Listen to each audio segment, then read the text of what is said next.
Ba't ka nagtitinder nun? Wala akong kausap.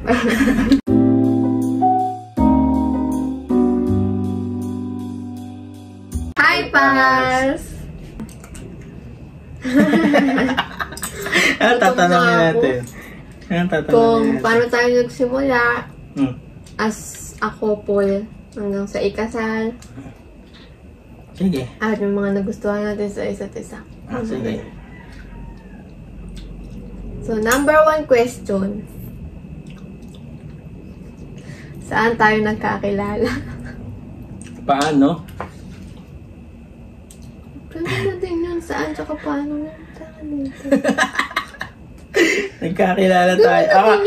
Paano ang sagutan natin? Salitan? Hindi, ikaw. Ako man na magtasagot. Sige. Tayo nagkakilala sa Tinder. Year 20. 6 years ago. 2017. 2017. September 2017. Sa Tinder. Ba't ka nagtitinder nun? Wala akong kausap. Ikaw. Alam ko kasi doon kung makikilala yung ano eh. Hindi kasi parang nung time na yun, naghanap lang ako ng kausap. Tapos yung hindi makikita yung Facebook mo. Yung hindi malalaman yung mga mo. Mga pinagagagawa mo. Di ba dun picture lang? Di ba? Kaya dun ko naisip tapos, pagkwentuhan. hiningi natin yung Viber ng isa't isa. Sa Viber. Siya ayaw niya ibigay yung Facebook niya. Akala niya, maikli lang buho ko sa picture sa Tinder. Nung nalaman mo sa Viber na haba pa ng buho ko ng time na yun. Nagulat ako nun. Tapos, napilitan ako magpagupit. Dahil ayaw niya ng mahabang buhok. As in, yung long hair talaga. Pero yun, nung nagpagupit ka, parang na yun, medyo may, na. Matagal na tayo? Pero hindi pa ata tayo nakikita. Nagkita na tayo. Nagkita na tayo, mahaba buhok mo. Saan tayo nung nagkita? Sa Robinson Gentry. Coffee Bean. Sa Coffee Bean. Hindi naman tayo umorder doon. Umorder ikaw ako. ata, umorder ka. Pero, kasi ang tagal mo. Pero ako, hindi kasi ako nagkakape, kaya pag ganun pa-coffee. Hindi na alam na sa katsan ko. Pag uminom ako ng kape, kaya nung time na yun, niyaya kita sa mga inasal ata, Ang sarap ng sinigang. Anong comment mo sa niluto ko? Ito, Q&A yung biglang. Guys, nagluto nga pala ako ng sinigang. Hindi namin nasabi. Sa'yo nagluto, ang sarap. Hindi anong maasim, pero ang sarap. Ayaw mo ng maasim, di ba? Tapos, sabay ganun, di putol na yung usapan. Sumunod? Ano ba pinasabi mo kanina? Niyaya ko na lang siya sa Mang Inasal, tapos doon tayo kumain. Oo. Parang, nung time na yun, parang sabi ko sa sarili ko, ipapakita ko ngayon kung sino ako. Kung sino? Lakas ng loob niyang kumain ako nung kumain. mag-andiray sa isang kanin lang naman yung in-order niya. Hindi! Parang hinam, parang Hindi, malakas ako kumain nun. Nagkakamay nga siya, ako. pero paano siya yung pabebe mo? Hindi na. Basta pinapakita ko lang sa kanya yung kung sino ko para kung ma-turn off man siya or ayaw niya ng ganun klaseng babae. Yun agad na. Di wag. Kaya yun. Tapos, after nun, tagal natin hindi nagkita ulit na. Chat-chat lang, gano'n. Lagi kami magkausap sa phone, no? Kahit may trabaho. Minsan kahit, yung parang naririnig mo lang yung yung surroundings, pero hindi naman kayo nag-uusap. Kahit hindi kayo nag-uusap, pero nakakall kayo. Nakakall. Mga 4 na oras yung bago patayin. Tapos, pagkatapos nun, kailan naging tayo? Tapos, bumibisita ako sa bahay nila dito. Dito. Dahil meron akong tattoo. Tinatago ko siya, lagi ako naka long sleeve. Kahit minsan ang init-init na. babiyahe ka galing sa inyo na naka-t-shirt. Tapos bibili ka ng long sleeve dyan sa may... Tapos kahiking.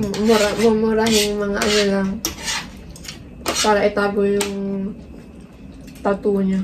Kasi, sabi ko, bawal sa amin may tattoo. Nagalit mama ko. Paano ko nireveal? Pinaalam mo. Nakatulog ka dito. Ginabi ka. Kasi sa kawit siya eh. Tapos nito naik. Ginabi siya. Tapos natulog siya dito sa sala. Init na init. Ano ka lang. Nagsando ka ata nun. Tinanggal mo yung long sleeve. Tapos nakita ni mama na may tattoo ka. Wala naman pala sila sinabi. Di naman pala sila nagalit. Akala ko papagalitan ako or i-reject ako yun pala. Hindi naman. Tanggap nila sa family nila. Tapos akalain nyo yun. Itong bahay namin na to, dito pala kami titira. Dati napunta lang siya dito para manligaw. Ngayon dito na kami nakatira. Kasi lumipat kami noon sa ibang place, sa Malainin yan. Tapos ito, na ano lang siya, natenga lang itong bahay na to. Kaya nung nagpakasal kami, imbes na masayang lang na walang nakatira dito, pinaayos na lang namin yung ibang mga parts dito. Yan. Kasi yun, dito na kami tumira. Yan. Tapos, sinagot na kita. Balikan. Maraming beses ko yung sinagot. Sabi ko kasi sa kanya dati, pag nag-I love you ako, kami na. Paano mo ba ako sinagot? Diba September, tas October, nag-I love you ako. October 16, October 16. Saan ka nag-I love you? Basta nag-I love you ako sa inyo. Tapos, parang inano natin siya yung... Hindi naman parang hindi natin alam kung tayo na kasi nga mas ano pa rin yung yes, yung gano'n. Kaya New Year nun, tutukan. Nag-chat ka kung pwede na maging girlfriend, gano'n. Kaya sinagot ko sa New Year, January 1, 2018. Yun ang ating mansari. Mansari. And then, February 13. 13 ba? 2022? 2022? Ay, ano, saan ka na ba? Nag-propose na. Nag-propose. Ayan, may bisita. May bisita. Si Buyo yun.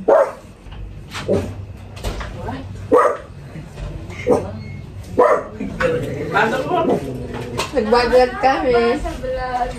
Bakit hindi ka nag-sing dyan? Ayun ka sa vlog. Tanan! Oo, yun ka. Dito na po ang aming bisita. Kain po kayo, ma. Ito ang karyoka. Yun. Yan.